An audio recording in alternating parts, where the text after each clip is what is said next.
সব মাখিয়ে দিই, টমেটো যা আছে যেহেতু আমরা আগে থেকে সেদ্ধ করে রাখিনি আমরা সব মাখিয়ে দিচ্ছি। টমেটো মাখাও, নুন হলুদ কাঁচা লঙ্কা করে চিড়ে দাও।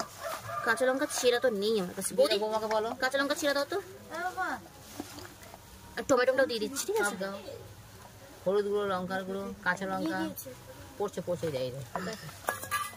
তো সর্ষের তেল এখান থেকে তেল বেরোবে, দেশি মুরগি তো অল্প একটু তেল দে। অল্প একটু তেল দিয়েছি, দেশি মুরগি না তেল বেরোবে কিন্তু, বেশি তেল দিও না প্লিজ না। আমার তেলে আবার একটু অ্যালার্জি আছে, কম তেলে রান্না করতে শিখো, কম তেলে কম করে ঝাল তো বেশি খাবে না, বাচ্চারা খাবে আর বাচ্চারা খাবে বেশি ঝাল দিতে হবে, যদি লাগে তাহলে আবার পরে রান্নার সময় দেবো। ব্যাস আর দিও না।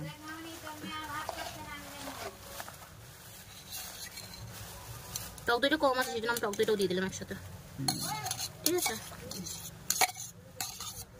চিনি দিয়েছি, চিনি আমি রান্নার সময় দিয়েছি তাই আমি দিইনি, যদি লাগে আবার তাহলে আবার দেবো। চল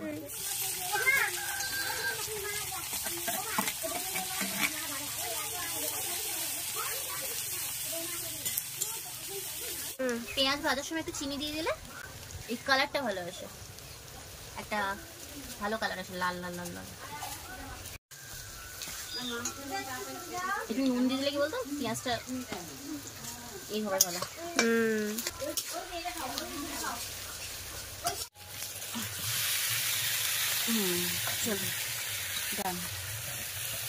একটু ওই গামলা ধোয়া জল পরে দিচ্ছি, আমার হাতে জল না।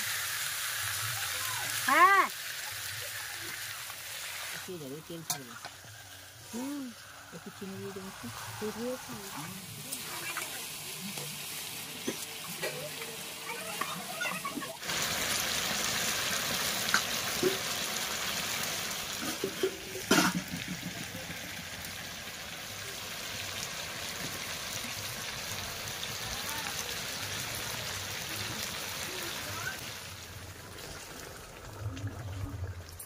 ব্যাস হয়ে গেছে।